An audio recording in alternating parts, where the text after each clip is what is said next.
Alléluia. Amen. Donc, nous avons commencé notre prédication du jour. Nous avons fini la majeure partie du culte. Et nous allons passer maintenant à la prédication du jour.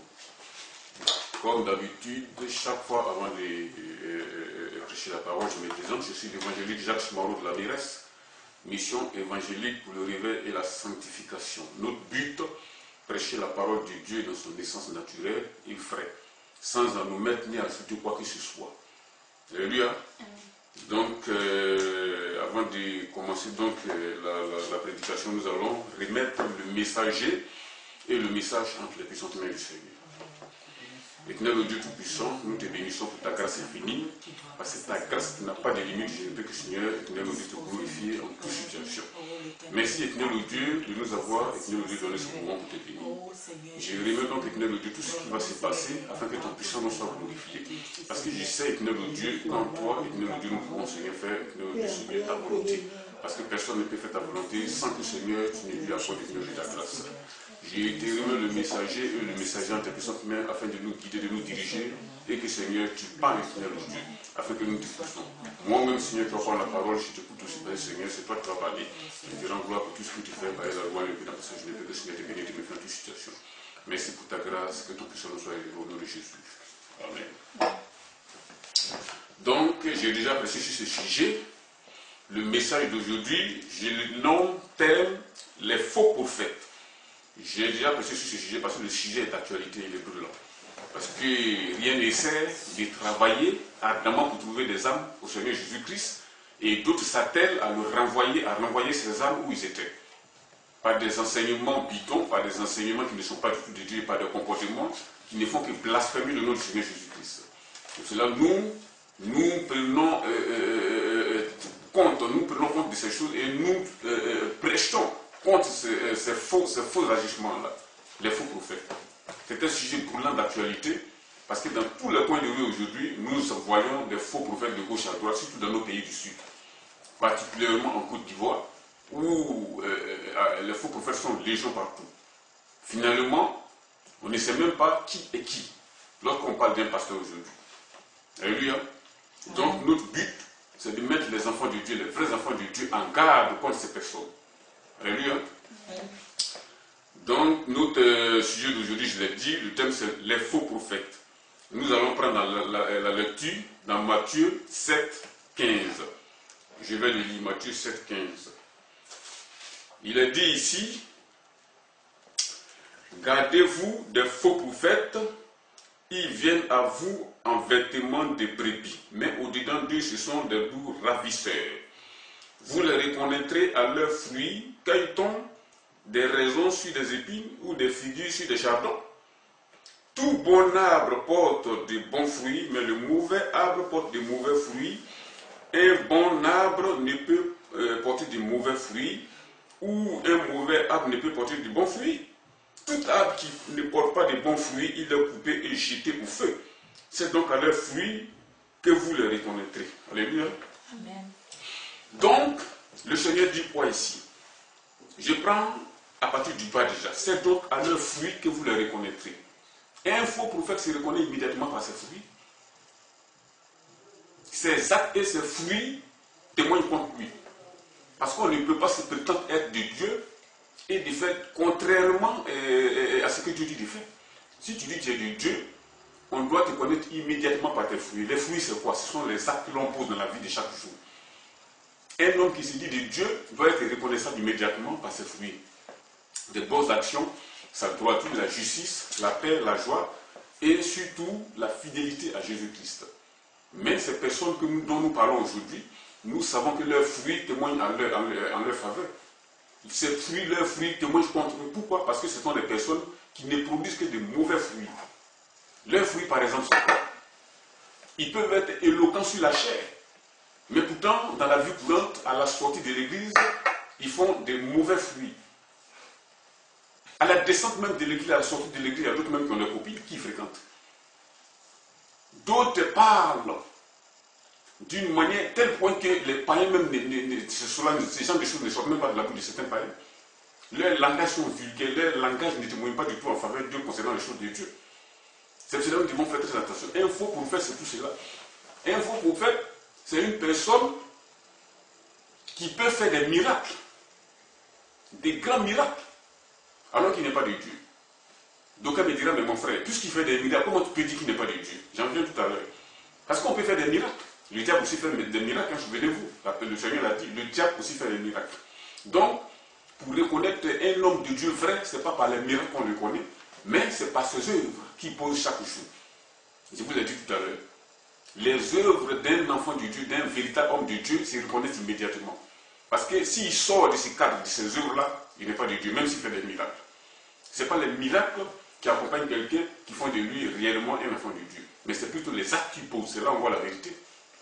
Ces personnes dont je parle peuvent voler sans s'en soucier.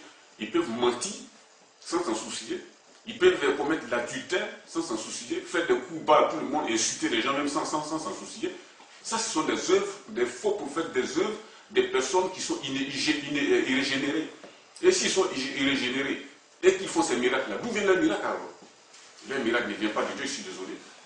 Parce que si quelqu'un ne marche pas selon la volonté de Dieu et qui fait des miracles, ce miracle ne vient pas de Dieu. Nous savons que la plupart de ces personnes vont chercher leur miracle ailleurs. Aujourd'hui, tout est possible.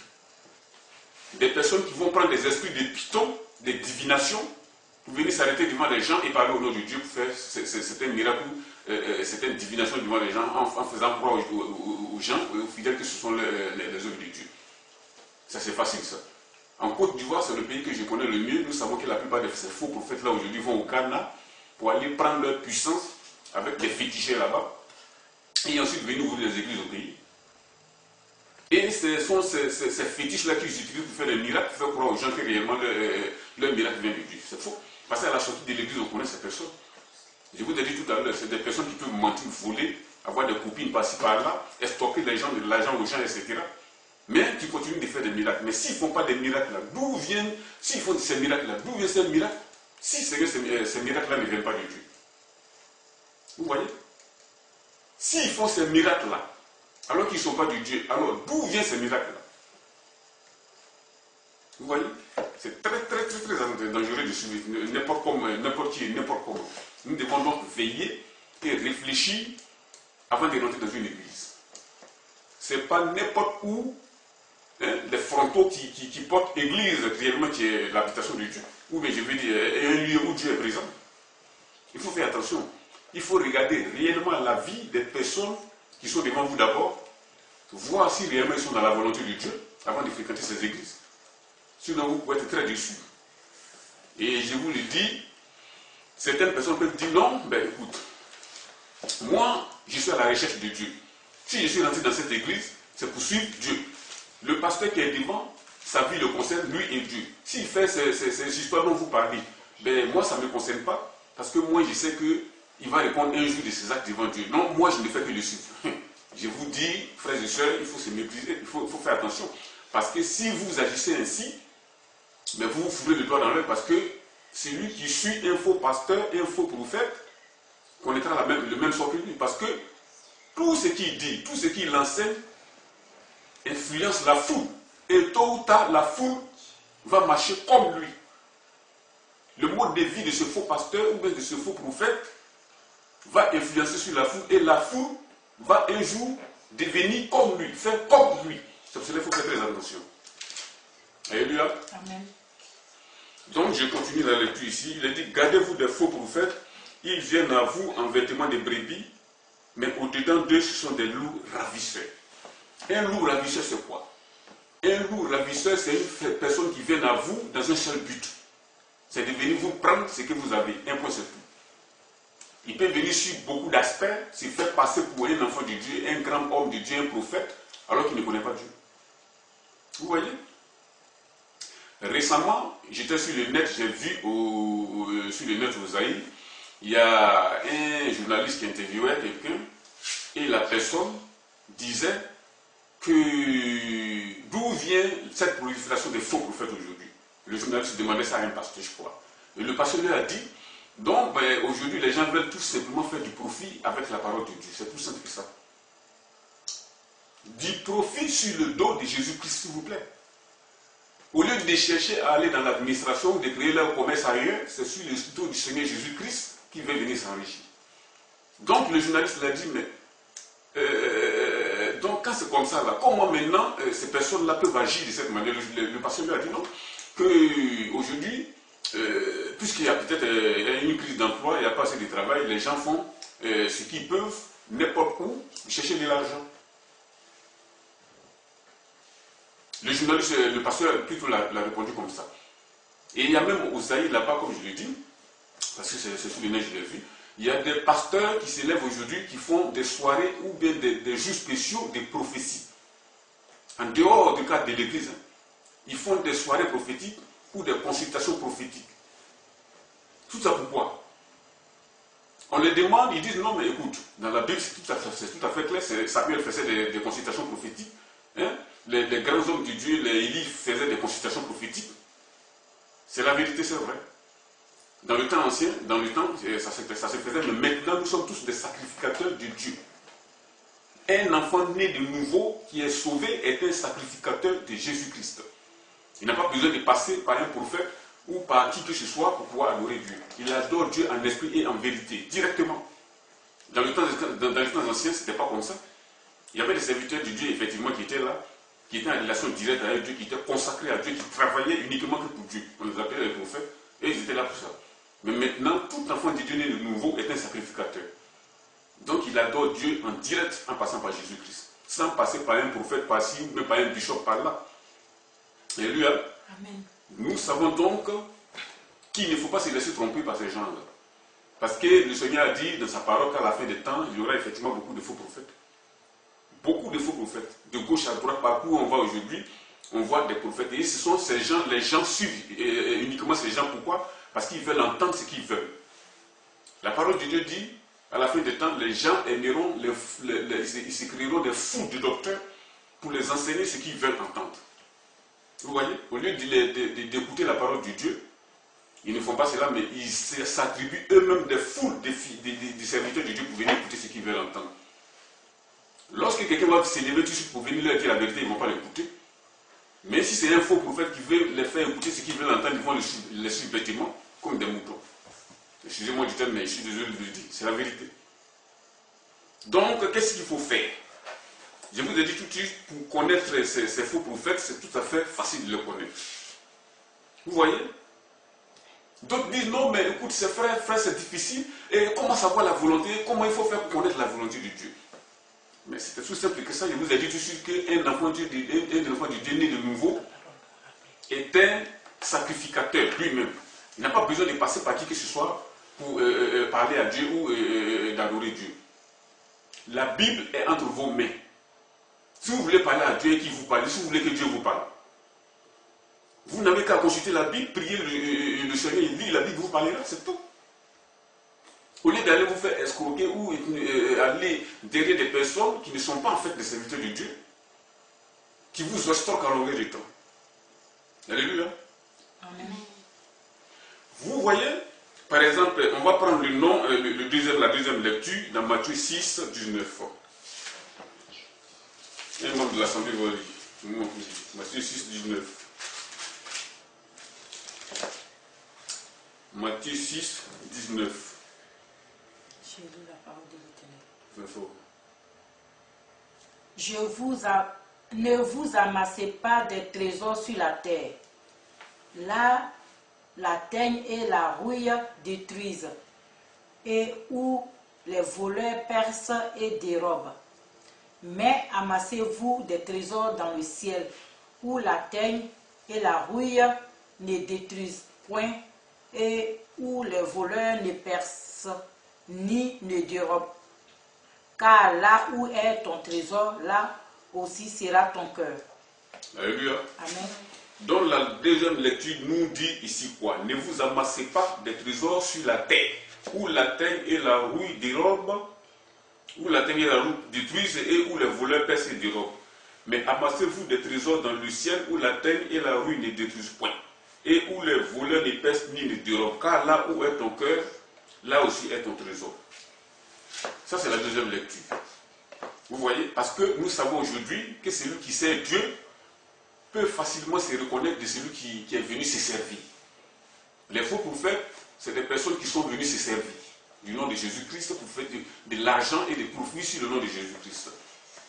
Ne vous amassez pas des trésors sur la terre, où la teigne et la rouille détruisent, et les voleurs ne peuvent percer ni les dérober. Ces personnes font toutes leurs œuvres en contradiction avec la parole de Dieu. Il n'y a qu'un seul mot à leur bouche, l'argent, les profits, l'argent, les profits, l'argent, les bénédictions. Vous serez bénis, vous aurez une maison, vous aurez une voiture, vous serez ceci, vous aurez ceci. Ce n'est pas cela que le Seigneur nous a appelés. Le Seigneur nous a appelés à vivre dans la sanctification et à se préparer à son retour. C'est le message principal de Jésus-Christ et la terre que nous devons apporter aux hommes.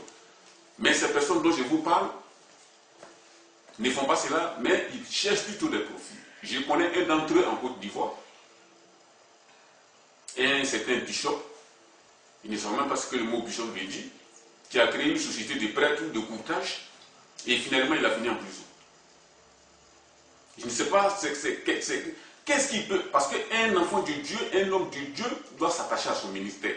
Il a créé une société de prêt d'argent ou un genre de truc comme ça, il a fini en prison. C'est ça les œuvres des faux prophètes, ça. La parole de Dieu dit, cherchez premièrement le royaume des cieux, ensuite tout ce que vous demanderez, ensuite vous sera donné. Et c'est le contraire.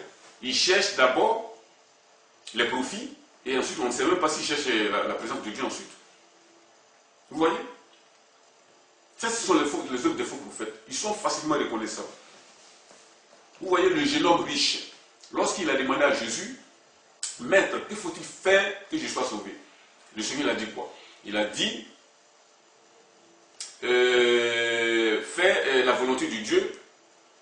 Et après, il a dit commandement, il a dit non, que lui, il a observé toutes ces choses depuis sa jeunesse. Le Seigneur dit, bon, puisque tu veux être parfait, va, vends tout ce que tu as, et donne-le aux pauvres et tu seras parfait, tu auras une richesse considérable dans le ciel. Qu'est-ce qui s'est passé? Le jeune homme riche était tout triste. Il est parti sans rien répondre parce qu'il avait des biens considérables. Son cœur était complètement attaché aux choses de la terre. C'est exactement le cas de ces faux prophètes. Ils ne pensent qu'aux choses de la terre, ils ne veulent que les choses de la terre, mais les choses du ciel ne les regardent pas. Pourtant, la Bible est claire. La Bible dit que nous devons nous attacher aux choses de la terre. Parce que celui qui a ses choses, ses richesses dans le ciel, son cœur est dans le ciel. Celui qui a ses richesses sur la terre, son cœur est dans la terre, sur la terre. Je dis donc que ces personnes ne font pas la volonté de Dieu, ils font leur propre volonté, parce que tout ce qu'ils veulent, c'est le profit de la terre. C'est des personnes qui ont effectivement des biens considérables. On voit, ils ont des immeubles par-ci, par-là, des 4x4, des voitures, d'autres ont même 3 ou 4 voitures à la fois. Pour un serviteur de Dieu. Pourtant, dans leurs assemblées, il y a des gens même peut-être qui ne font pas les 3 repas par jour. D'autres ont tel besoin ou tel besoin, d'autres même souvent, parce que des musulmans, souvent, nous savons que lorsqu'ils sont convertis, leurs parents les jettent dehors, et ces personnes sont dehors, ils ne s'en soucient pas. Ils ne s'en soucient pas. Ils se soucient de leurs embonpoint, les habits, les chaussures à 300 €, c'est pas des costumes tellement chers qui sont sur leur dos, ils ne se soucient pas de l'œuvre sociale de l'Église. Vous voyez? En faisant cela, ils blasphèment ainsi le nom de Jésus sans même ouvrir la bouche. Vous voyez?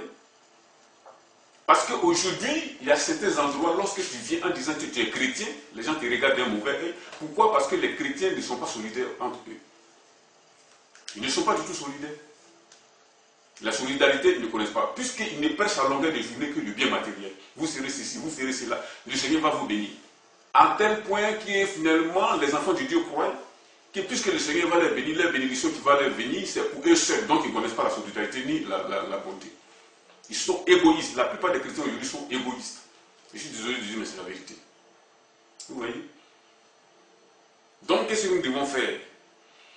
Nous devons réfléchir et effectivement chercher qui pratique la parole de Dieu ou pas.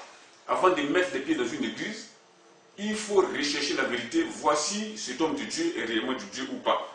Comment peut-on savoir ça? Ou comment peut-on faire cela? Mais c'est par leurs œuvres. Leurs œuvres, uniquement leurs œuvres, surtout pas par les miracles. Alléluia. Ce n'est pas par les miracles qu'on peut connaître si un homme de Dieu est un vrai homme de Dieu ou faux.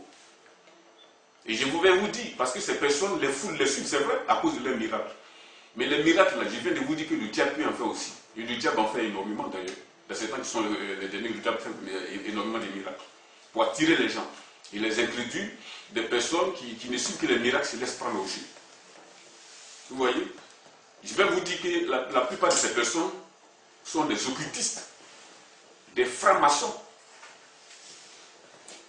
qui s'habillent avec le vêtement des pasteurs pour venir dans les églises. C'est des personnes qui vont prendre leur puissance ailleurs, sous la mer ou au Ghana ou je ne sais quoi, pour pouvoir faire des miracles qui viennent du diable. Vous voyez, le diable aussi fait des miracles. C'est pour cela que j'ai dit tout à l'heure qu'il faut réellement voir les œuvres d'une personne avant de le suivre. Et si vous êtes dans une telle église, c'est des personnes qui ont lié des pactes avec le diable. Vous pourrez mourir brusquement, parce que chaque année, ils livrent certains de leurs fidèles au diable pour pouvoir remplir leur contrat avec le diable. C'est pour cela qu'il ne faut pas fréquenter n'importe où, n'importe qui. Alléluia. Amen. Donc, puisqu'ils ne font pas la volonté de Dieu, leur seule préoccupation, c'est les choses de la terre. Le vrai chrétien, lui, sa seule préoccupation, celui qui est né de nouveau, qui suit pleinement Jésus, ce sont les choses du ciel. C'est pour cela que le Seigneur a dit, ne vous amassez pas les trésors sur la terre, mais placez-les plutôt dans le ciel. Parce que là où est ton cœur, là où est ton trésor, plutôt est ton cœur. La plupart de ces personnes ne prêchent plus l'évangile de la vérité. Pourquoi? Parce que leur chose est dans le cœur, dans les choses de la terre. Les choses dans les choses de la terre, si ce n'était pas ça, ils n'allaient pas s'accumuler des biens considérables sur la terre. Ils allaient plutôt constituer leurs richesses et leurs biens dans le ciel. Mais ce n'est pas le cas. Vous voyez? C'est pour cela que j'appelle les enfants de Dieu, parce que beaucoup d'enfants de Dieu font des évangélisations. Beaucoup d'enfants de Dieu font l'œuvre de Dieu, croyant, espérant que toutes ces personnes qui évangélisent d'une manière ou d'une autre, ils vont les retrouver un jour au ciel. D'autres vont souvent distribuer des traités, parler de Jésus à d'autres, ils posent le fondement. Eux, ils viennent pour pouvoir détruire le travail de ces personnes qui sont passées avant eux. Parce que ces personnes-là, s'ils vont tomber dans les mains de ces faux prophètes-là, ben, ils seront perdus. Tous ces évangélistes ou tous ces serviteurs de Dieu qui ont prêché avant eux, qui pourraient amener ces âmes à Christ, ces âmes-là sont allées taper à la porte de ces faux prophètes. C'est des personnes qui seront perdues parce qu'ils vont être mal enseignés et ils vont suivre des personnes qu'il ne faut pas suivre. Vous voyez? Donc, c'était cette courte parole que je voulais vous envoyer ce matin et prêcher au nom du Seigneur Jésus-Christ. Parce qu'il faut faire très attention et lancer surtout ces genres de messages pour mettre les gens en garde. Nous ne devons pas nous amuser, les temps sont finis, Jésus revient bientôt. Et nous ne voulons pas travailler afin que d'autres aillent détruire. Si c'était le cas, on allait rester les bras croisés. Mais si nous travaillons, c'est pour que les gens aillent réellement au ciel. Et non pas que nous travaillons et que d'autres prennent la peine de détruire ces fidèles-là. Alléluia. Donc, je le répète, je suis l'évangéliste Jacques Moreau de la Méresse. C'est une œuvre naissante que le Seigneur nous a mis à cœur. Nous venons de débuter. Et donc, tout est entre les mains du Seigneur Jésus-Christ. Alléluia. Amen. Je vous remercie au nom du Seigneur Jésus. Amen.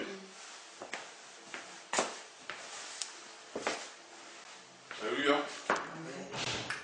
Donc, nous sommes à la partie prédication du culte d'adoration, d'édification et de louange des maisons. Comme je l'ai toujours dit, avant chaque prédication, je me présente, je suis l'évangéliste Jacques Moreau de la Méresse. La Méresse, c'est la mission évangélique pour le réveil et la sanctification. C'est une œuvre naissante que le Seigneur nous a donné à conduire. Et nous comptons sur sa grâce donc pour continuer cette œuvre jusqu'à son retour. Alléluia. Amen.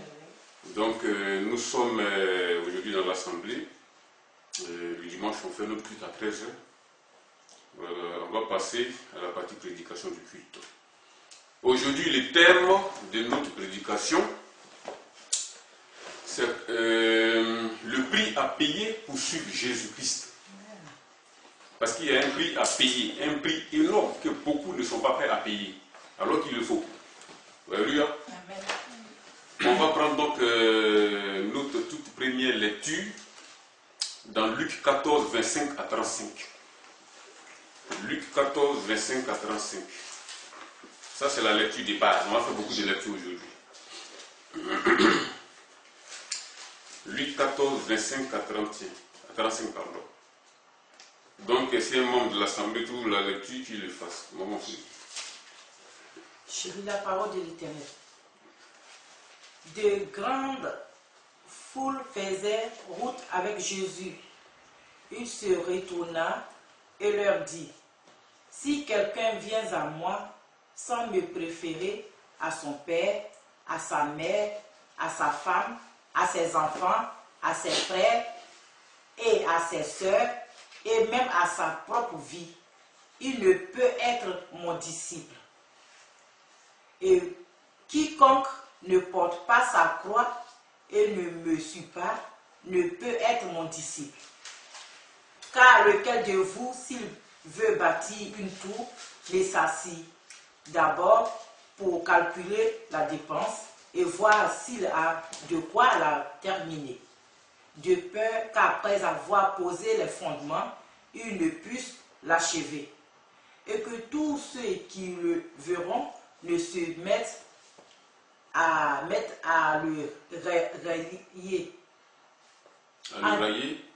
rayer en disant, cet homme a commencé à bâtir et il n'a pu achever. Ou quel roi, s'il va faire la guerre à un autre roi, ne s'assit d'abord pour examiner s'il peut, avec 10 000 hommes, marcher à la rencontre de celui qui vient l'attaquer avec 20 000, s'il ne le peut, tandis que cet autre roi est encore loin, il lui envoie une ambassade pour demander la paix. Ainsi donc, quiconque d'entre vous ne renonce pas à tout ce qu'il possède ne peut être mon disciple. Le sel est une bonne chose, mais si le sel perd sa saveur, avec quoi l'assaisonnera-t-on? Il n'est bon ni pour la terre, ni pour le fumier. On le jette dehors. Que celui qui a des oreilles pour entendre, entende. Alléluia. Amen. Donc, ça, c'est le texte des bases.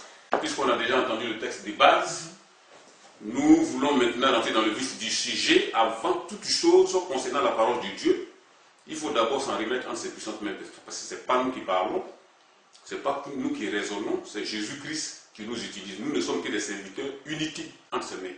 Alléluia. Tous les enfants du lignée de nouveau sont des instruments entre les mains de Jésus-Christ. J'ai prié donc pour le Seigneur, pour le message. Nous allons tous prier pour le Seigneur, pour le message et aussi pour le messager. Et Seigneur, le Dieu Tout-Puissant, je te rends gloire, parce que Seigneur, tu es le Dieu de vérité et de gloire. Je te remercie pour cet instant que tu nous donnes, parce que c'est toi qui es au volant de tout et qui dirige toutes choses. Je te remercie, Dieu, vers ce moment, afin de le guider toi seul et de le conduire toi seul. Parce que nous ne sommes que, Seigneur, des serviteurs inutiles entre tes puissantes mains, des personnes sans valeur, de Dieu, qui n'ont aucune intelligence. Paul, quand Pierre t'a demandé, mais en cela, Seigneur, qui peut être sauvé? Qu'est-ce que tu as répondu?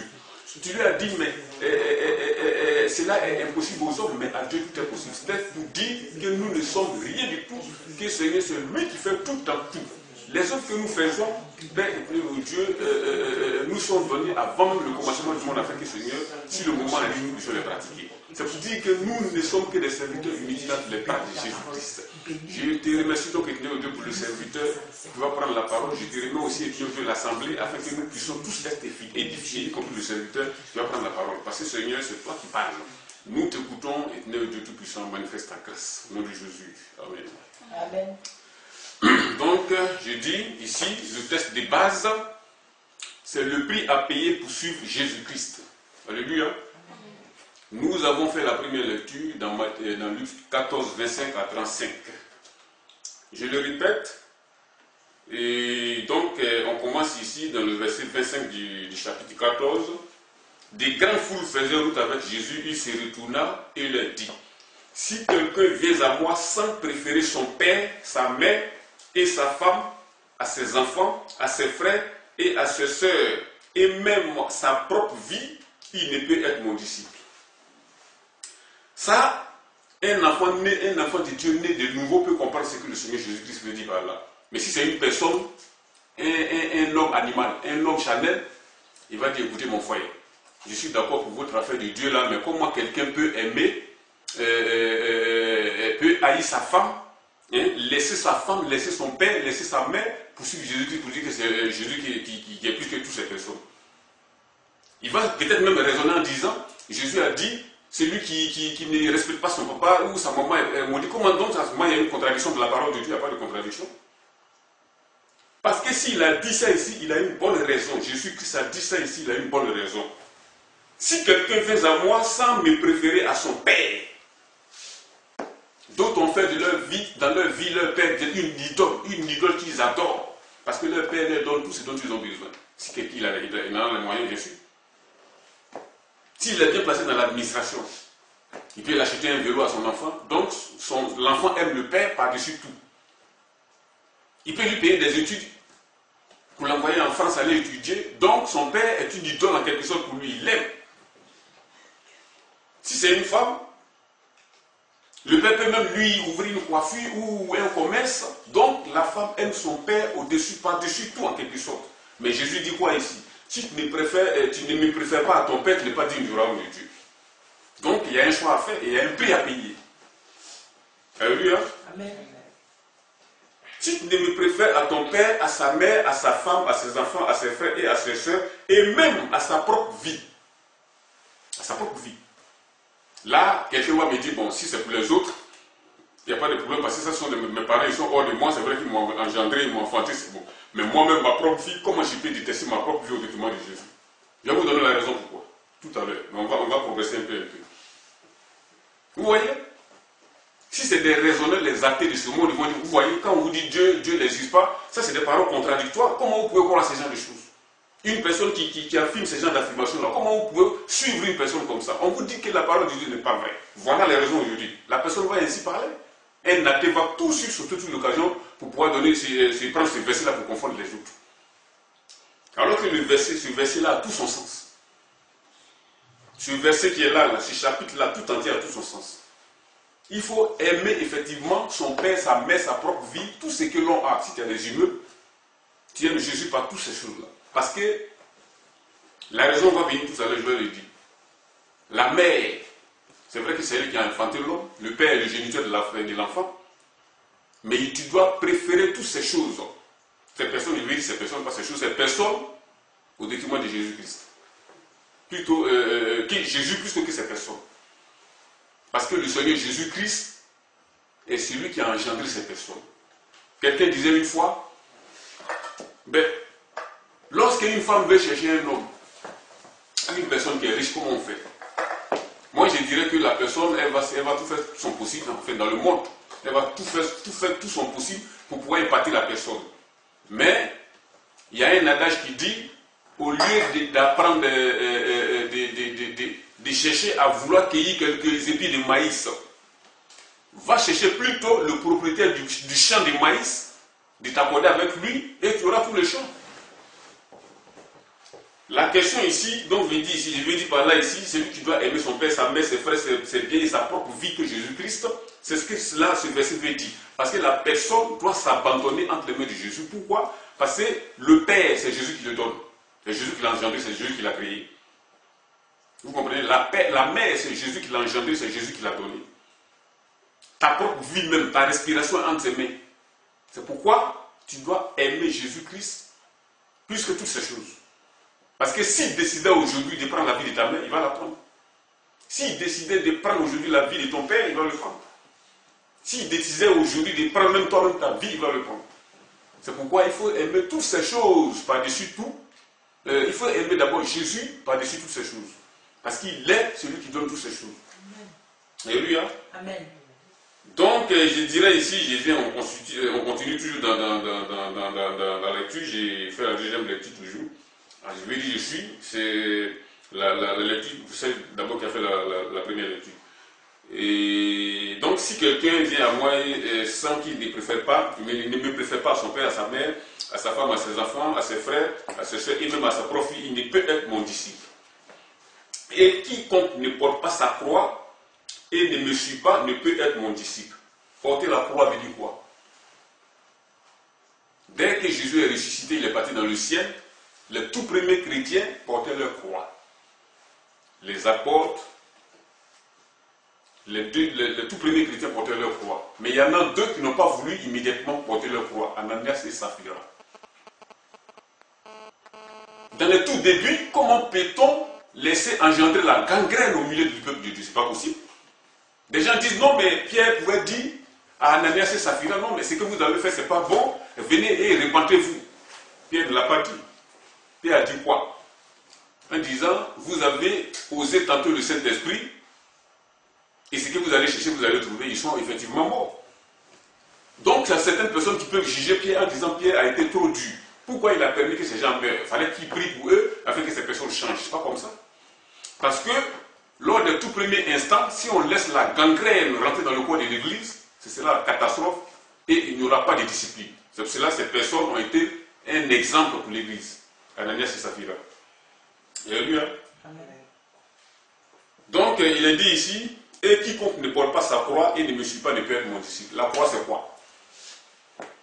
La croix, c'est les difficultés de chaque jour. Parce que quand nous sommes devenus chrétiens, il ne faut pas t'attendre à des jours uniquement meilleurs.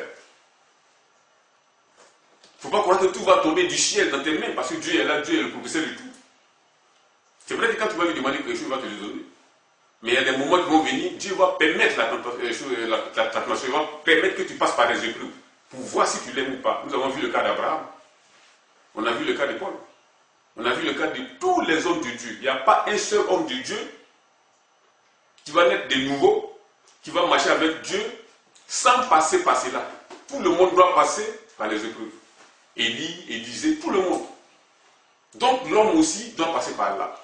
C'est ça, prendre sa croix. C'est vrai que dans les temps anciens, bon, la couronne n'était pas encore, parce que les Romains n'étaient pas encore venus en Israël, la couronne n'était pas même d'actualité, mais nous savons que les Élie sont passés par la croix. En quelque chose, c'est une manière de parler. Parce que Élie, lorsqu'il a fini de gorger les prophètes de Baal, il a fui et Akab, Jézabel a dit qu'elle va le tuer. Donc elle a fui, Élie a fui, il est parti. Ouais, c'était une épreuve aussi. Il a quitté la ville. Il est allé dans une grotte en attendant. C'est ce que Dieu devait faire de lui. Donc la croix, c'est quoi? C'est la difficulté de chaque jour. Et on doit affronter ces difficultés-là sans omettre la parole de Dieu. Ça veut dire sans enfreindre la parole de Dieu. Par exemple, tout à l'heure, une sœur est là, c'est le cas propice de la France où il y a beaucoup de personnes qui font cela. On trouve un emploi à Paris. Maintenant, l'employeur à Paris dit qu'il faut que la personne réside à Paris. Et la personne habite, par exemple, dans le sol ou bien dans le 96. Comment la personne va faire? Aujourd'hui, le commun des mortels, les sœurs que nous connaissons ici, vont aller tripatouiller une adresse quelque part à Paris, là, pour chercher une adresse à quelqu'un là-bas, pour lui donner cette adresse et présenter ça à l'employeur. Ça, c'est un péché. Et celui qui agit comme ça a manqué le but parce qu'il n'a pas porté la croix que Jésus lui a dit de porter. C'est Jésus qui donne le travail. Il regarde, il fait, il sait ce qu'il fait et il voit. Si la personne par contre résiste en disant non, je ne veux pas faire cela, je ne veux pas pécher, par contre a porté sa croix. Par exemple tout à l'heure, une personne qui veut un emploi, mais qui n'a pas la possibilité de l'avoir, et qui passe outre les procédures normales pour avoir l'emploi, n'a pas porté sa croix. Il y a beaucoup de manières de ne pas porter sa croix. Si on veut tout décortiquer, on va faire la journée entière sans finir de le dire.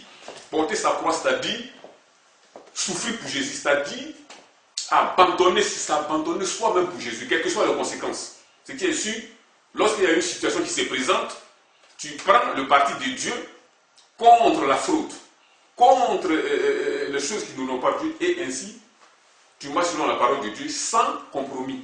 C'est ça qu'on dit porter la croix. Mais qu'est-ce que nous voyons aujourd'hui? La plupart des hommes, surtout les enfants de Dieu, ne prennent pas leur croix, tout simplement parce que les circonstances de la vie sont devenues tellement dures que si chacun dit va prendre sa croix, ben, ça va devenir la catastrophe pour eux, ils se disent. Pourtant, il faut tenir. Il faut porter la croix, parce que celui qui ne porte pas sa croix n'est pas digne de Jésus-Christ. Alléluia. Amen. Donc il est dit ici dans le verset 28, car lesquels de vous, s'il bâtit une tour, ne s'assied d'abord pour calculer la dépense et voir s'il a de quoi terminer. De peur qu'après avoir posé les fondements, il ne puisse l'achever et que tous ceux qui le verront ne se mettent à le railler. En disant, cet homme a commencé à bâtir une maison et il n'a pas pu achever. Dès le départ, lorsque nous rencontrons Jésus-Christ, il y a un feu qui nous anime et nous sommes capables d'affronter même tous les démons de l'enfer. Parce que la foi vivante et forte est là. Mais au fur et à mesure, quand le temps passe, quand les années passent, il y a un froid qui s'installe. Il y a le découragement qui s'installe. Et là, maintenant, celui qui était en feu avant commence à faire des compromis. Nous voyons le cas de beaucoup de chrétiens aujourd'hui qui ont fait tellement de compromis que finalement, on ne peut même plus, s'il faut les appeler chrétiens ou pas, parce qu'ils ne peuvent plus simplement du tout prendre leur croix. Ils ne peuvent pas. Parce qu'ils ne sont plus prêts à suivre et à se sacrifier pour Jésus. Ils ne sont plus prêts à abandonner la mère et le père pour Jésus. Ils ne sont plus prêts à abandonner leur vie pour Jésus. Ça, ils ne sont plus prêts. Donc, ils sont prêts à tous leurs compromis. Pourtant, ils ont un pied dans l'église. Donc, un autre pied dehors. Ces gens de chrétiens-là, le Seigneur n'en veut pas. Pourquoi? Parce que, avec lui, quand tu es avec lui, tu le choisis, tu marches selon sa parole, ou bien tu l'abandonnes. Un point, un trait. Il est dit ici dans le verset 31, pour quel roi, s'il va faire la guerre, à un autre roi s'assied d'abord pour examiner s'il peut, avec 10 000 hommes, marcher à la rencontre de celui qui veut l'attaquer, avec 20 000 s'il ne le peut, tandis que cet autre roi est encore loin, il lui envoie une ambassade pour demander la paix. Ainsi donc, quiconque d'entre vous ne renonce pas à tout ce qu'il possède ne peut être mon disciple. Vous voyez? Tous ceux qui ne renoncent pas à ce qu'ils possèdent ne peut être mon disciple. C'est une manière de dire quoi ici? C'est une manière de dire de s'abandonner soi-même complètement et tout ce que tu as entre les mains de Jésus-Christ. S'abandonner complètement. Parce que celui qui ne s'abandonne pas, Jésus ne le connaît pas. Il faut prouver que tu l'aimes. Dans l'Ancien Testament, Dieu a mis Abraham à l'épreuve. Il a permis que l'épreuve arrive sur Abraham. Abraham attendait un enfant depuis longtemps, jusqu'à l'âge de la vieillesse, il n'avait pas d'enfant. Et Dieu l'a permis à ce qu'il ait un enfant légitime. Je ne parle pas d'Ismaël. Je parle d'Isaac. Et donc cet enfant légitime, l'unique qu'Abraham avait, Dieu l'a supplié en disant un jour, prends ton fils, tu vas me l'offrir en holocauste. Abraham a dit, mais attends, cet enfant que j'ai attendu toute ma vie, il est le seul, il n'y a pas un autre. J'ai beaucoup d'enfants adoptés par là, des serviteurs en nombre, mais c'est le seul, comment je peux l'offrir? Mais il a réfléchi en disant, attends, c'est Dieu qui m'a donné cet enfant. Il me l'a donné dans quelles circonstances? À ce moment, j'étais complètement usé et j'étais incapable d'avoir encore des enfants. Donc s'il a pu faire cela, ça veut dire que même si je tue cet enfant, il peut le ressusciter. De toute façon, c'est lui qui me l'a donné, donc prenons le courage, allons sacrifier l'enfant. Vous voyez la foi d'Abraham? C'est pas pour rien Dieu l'a nommé le père de tous les croyants. Abraham a pris son courage à deux mains et il est allé sur le mont Horeb. Il a dressé l'autel, il a mis le bois sur l'autel. Son fils lui a demandé, mais père, tu veux offrir ce sacrifice-là, mais où est le mouton pour le sacrifice? La réponse d'Abraham a été quoi? En disant, Dieu lui-même sait pouvoir le mouton. Et c'est ce qui a été fait. Au moment voulu, Abraham a pris son fils, il l'a lié, il l'a déposé sur le bois pour le gorger.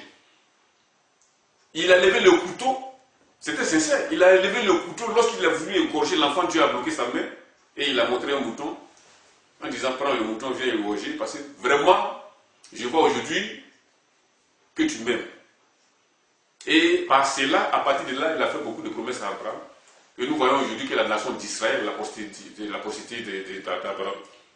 Vous voyez, entre nous, quel chrétien aujourd'hui qui peut aller jusqu'à là pour Dieu? Nous voyons beaucoup de chrétiens aujourd'hui, lorsque nous sommes ensemble et tu marches sur le pied d'un, mais vous allez peut-être vous bagarrer toute la journée, simplement pour ça.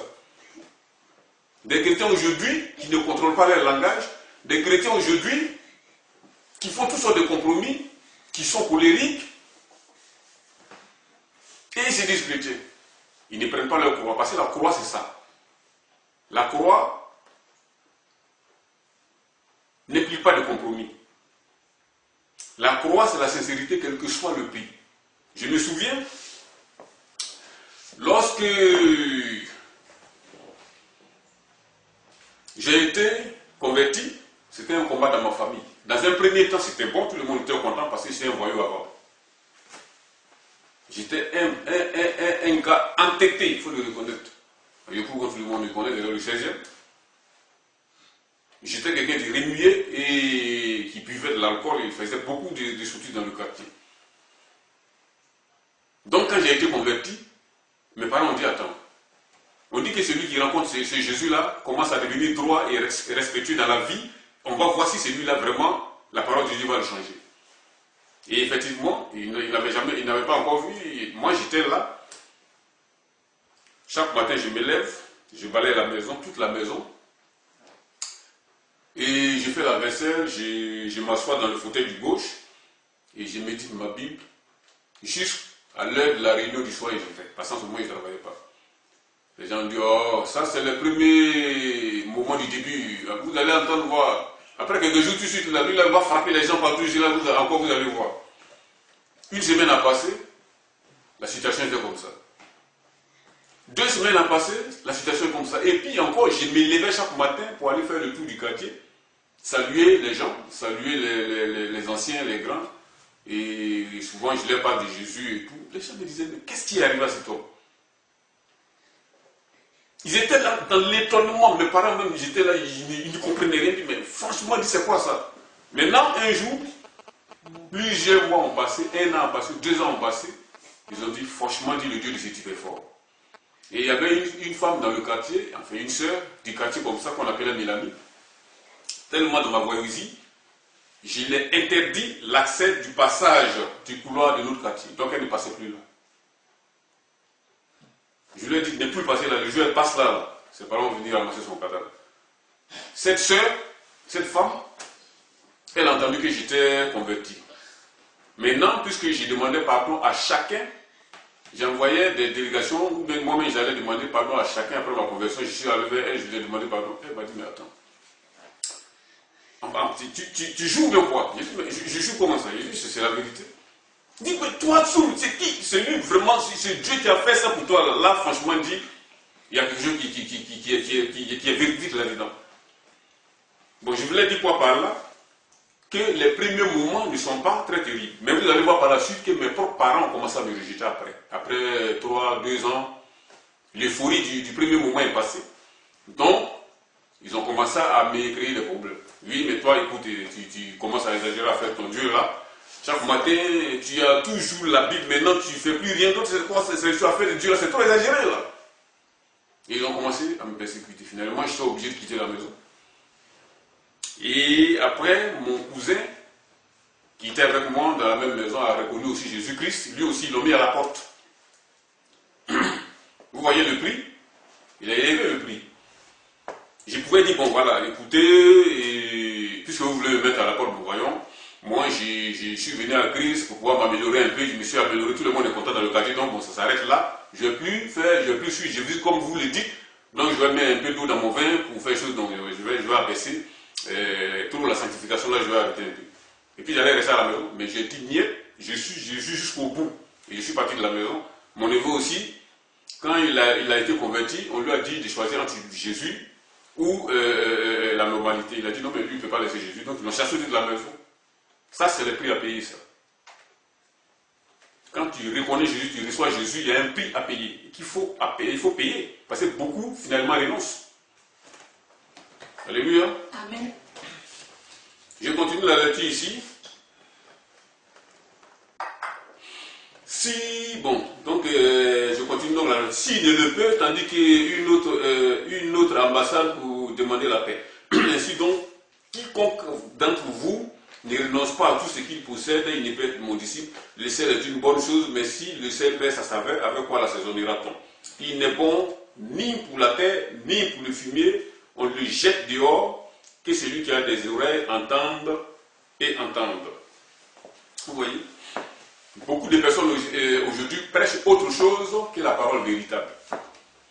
Celui qui ne suit pas Jésus Voilà, la Bible vient de lui dire ici qu'il n'est bon ni pour la terre, ni pour le fumier. On le jette dehors, que celui qui a des oreilles entende pour entendre. Le jeter dehors veut dire quoi? Le jeter dans le feu. C'est-à-dire c'est une personne qui n'a pas de valeur devant Jésus. Alléluia. Amen. Nous allons prendre la deuxième lecture. On va prendre dans Matthieu 16, 24, 26. Matthieu 16, 24, 26.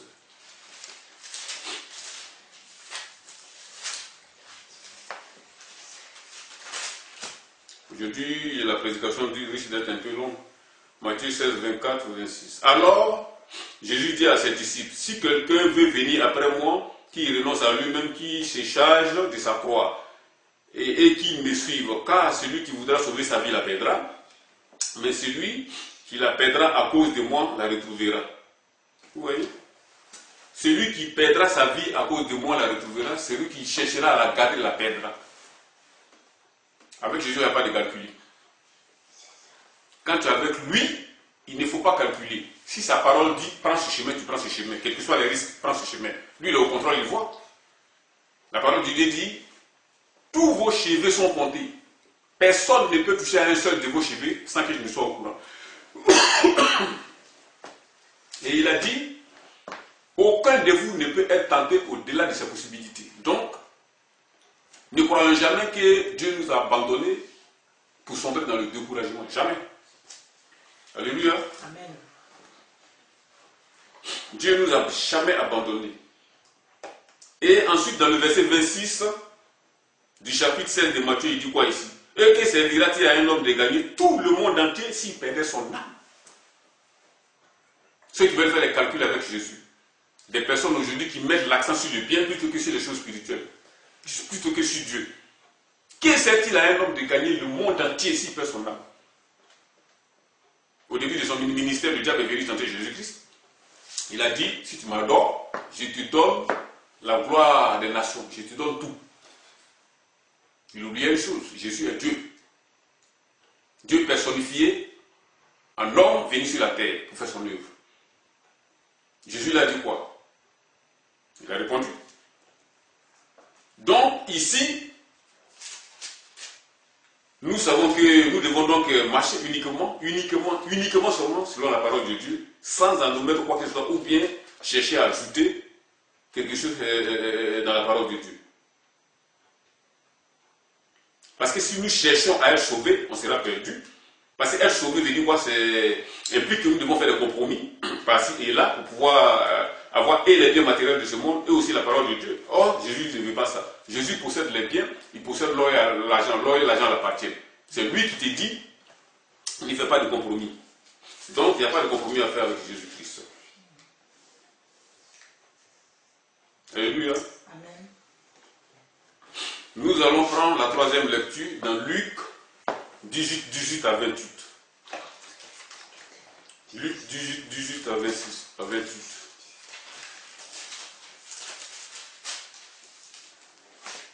Vous avez trouvé la lecture. Alléluia.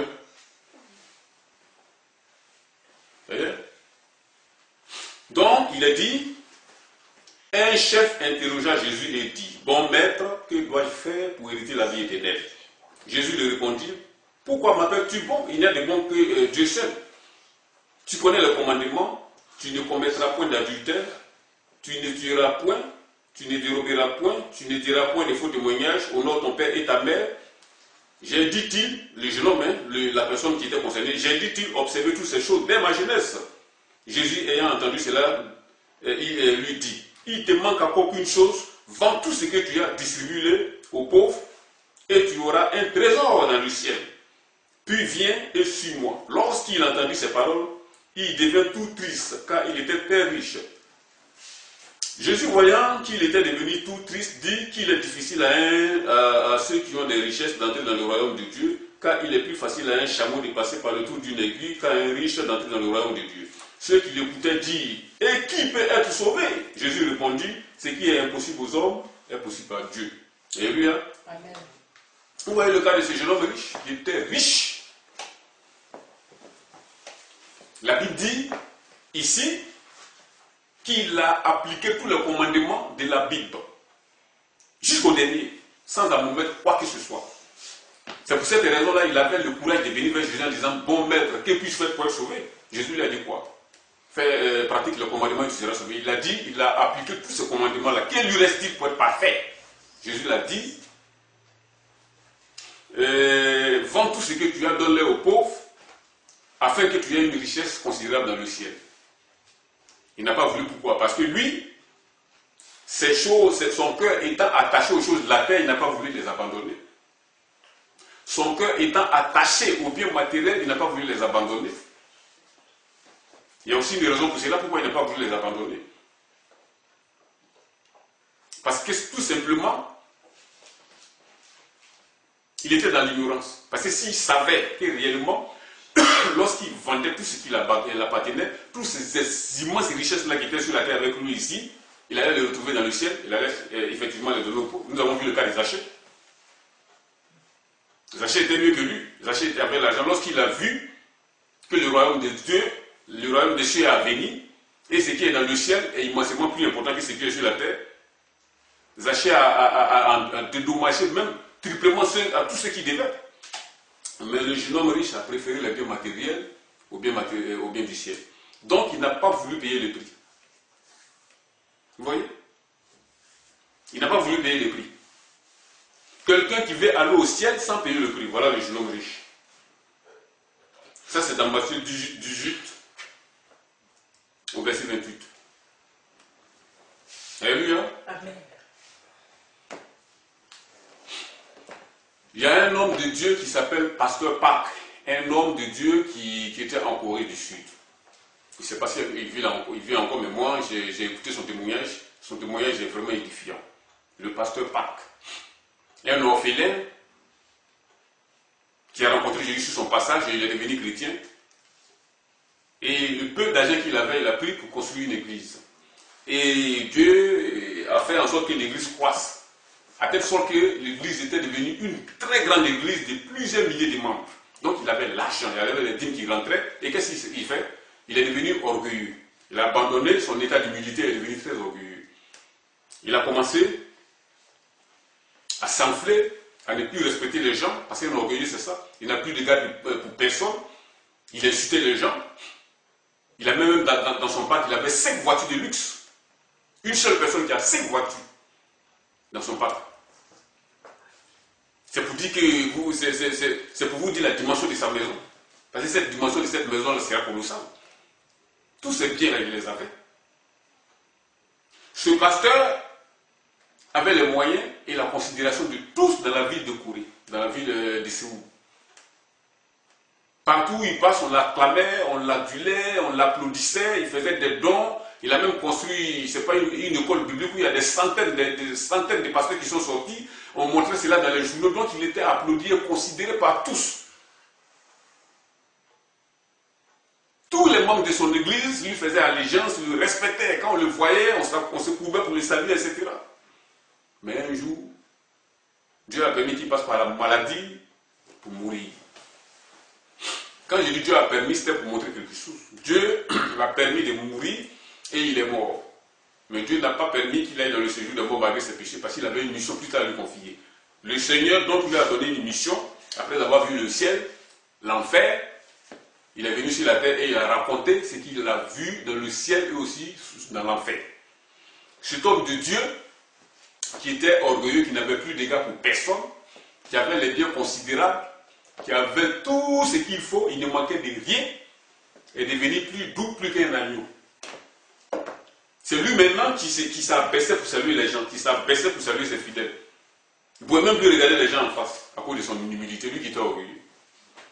Il a vendu toutes ses voitures, ses 5 voitures de luxe, même ses chemises, il a vendu tout. Vous voyez le prix qu'il paye maintenant? Avant sa mort, il ne pouvait pas payer ce prix. Mais quand il a vu la gloire de Dieu, ce qui attend ceux qui craignent Dieu, il est venu tout liquider, il a vendu tout, il a tout abandonné. Il a payé rapidement le prix qu'il n'avait pas fait, et il n'avait pas fait avant sa mort. C'est pour dire, comme l'apôtre Paul le dit ici, que les tribulations que nous connaissons sur cette terre ne sont pas du tout comparable à ce qui nous attend dans le ciel. Et ce monsieur, Dieu lui a fait grâce, il a vu ces choses. Quand il a vu ces choses, il est venu sur la terre, il a tout abandonné, il s'est débarrassé de tout pour avoir un bien considérable dans le ciel. Les gens lui demandent est-ce qu'il écoute quelqu'un. Et il ne faisait que rendre témoignage. Il a payé rapidement le prix. Lui, une grâce lui a été faite. Parce qu'il a vu en personne et réellement ce qui se passe dans le ciel là-bas. Donc il est venu rapidement payer son prix. Mais cette grâce-là n'est pas faite à tout le monde. Parce que Dieu, il est souverain, il fait ce qu'il veut. Alléluia. Amen. Nous avons vu aussi un homme de Dieu qui s'appelle pasteur Moussa Koné. Il est d'origine musulmane. Il était imam, s'il vous plaît. Un imam. Tous ses parents, ses grands-parents étaient imams. Il est devenu chrétien lorsqu'il a connu Jésus, ses parents l'ont carrément rejeté. Son grand frère aîné ne voulait plus jamais entendre parler de lui. Mais la conversion de ce monsieur-là ne s'est pas faite d'une manière simple. Ça a été fait par une procédure. Jésus lui-même a conduit tout. Donc, si vous voulez voir ce témoignage, vous allez sur le net, vous tapez témoignage de Koné Moussa. Vous allez voir, parce que je ne peux pas rentrer dans les détails ici, c'est trop long. Alléluia. Amen. Donc, ce monsieur a été mis dehors par ses parents. Il a payé un lourd tribut après sa conversion. Mais il n'a pas fait de compromis, il n'a pas accepté d'abandonner Jésus-Christ. Il a accepté d'abandonner ses parents, mais pas Jésus. Mais vous allez voir qu'au fur et à mesure, Jésus va utiliser cet homme pour amener peu à peu ses propres parents en lui. Un jour, son grand frère est tombé malade. Son grand frère était un cadre dans une administration du pays. Il est tombé malade et il a tout fait pour se soigner, il n'y avait pas de solution. On dirait que c'est un de ses collègues du travail, du service qui lui a fait ça. Parce que dans l'administration africaine, c'est comme ça. Quand vous êtes dans un bureau ou dans une société, les gens s'écrivent des problèmes comme ça. Donc maintenant, le monsieur, qu'est-ce qu'il a fait? Il ne pouvait pas guérir. Maintenant, son frère, qui est Koné Moussa, s'est levé quand même par le voir. Bien que l'autre ne voulait pas le voir, il est quand même parti, lui, du bonjour. Et puis, le frère a quand même reçu son frère. Et il faut aller monter. Et qu'est-ce qui s'est passé? Le monsieur a donc dit à son frère, mais donne toi-même à Jésus-Christ. Si tu te donnes à Jésus, Jésus peut guérir cette maladie. Parce qu'il n'y a pas de maladie qui peut résister à Jésus-Christ. Alléluia. Il n'y a pas de maladie qui peut résister à Jésus-Christ. Donc son frère lui a dit, donne toi-même à Jésus. Si tu te donnes à Jésus, il n'y a pas de problème, Jésus va guérir ta maladie. Le gars dit, mais écoute, change d'approche. Le gars dit, non, moi j'ai tout fait, je me suis soigné, j'ai tout fait, je n'ai pas pu. Qu'est-ce que c'est pour que ton Dieu là peut faire quelque chose? Le frère a dit, Koné Moussa a dit à son frère, essaie son nom. De toute façon, moi, quand je vais partir, je vais prier pour toi. Et on va voir la suite. Donc, avant de partir, Koné Moussa a prié pour son grand frère. En disant, après, au nom de Jésus-Christ, nous avons prié. C'était des boutons un peu partout sur son corps. Des boutons qui se relevaient, on dirait, du zona. Quand ça vient, d'autres partent, d'autres viennent, d'autres partent, d'autres viennent. C'était sur tout son corps. Maintenant, quand ils ont fini la visite, le frère a demandé, Koné Moussa a demandé la route à partir et il est parti. Avant même qu'il soit un peu éloigné, son frère a constaté que sur son corps, partout, les boutons séchaient. À tel point qu'il a couru pour aller rattraper son frère en disant, ton Dieu là est fort, ton Dieu là est puissant. Il fait de me guérir parce que tous les boutons ont séché. Et c'était une occasion au monsieur de se donner immédiatement à Jésus-Christ. Si Koné Moussa avait fait des compromis, est-ce que ce miracle pourrait être fait? Vous voyez, il a payé le prix et le prix a continué à porter dans sa famille et ainsi de suite. Alléluia. Donc, c'était cette courte parole-là que je voulais vous apporter ce matin. Comme je l'ai dit dès le départ, je suis l'évangéliste Jacques Soumaro de la MIRES, mission évangélique pour le réveil et la sanctification. Que le Seigneur vous bénisse. Amen. Amen.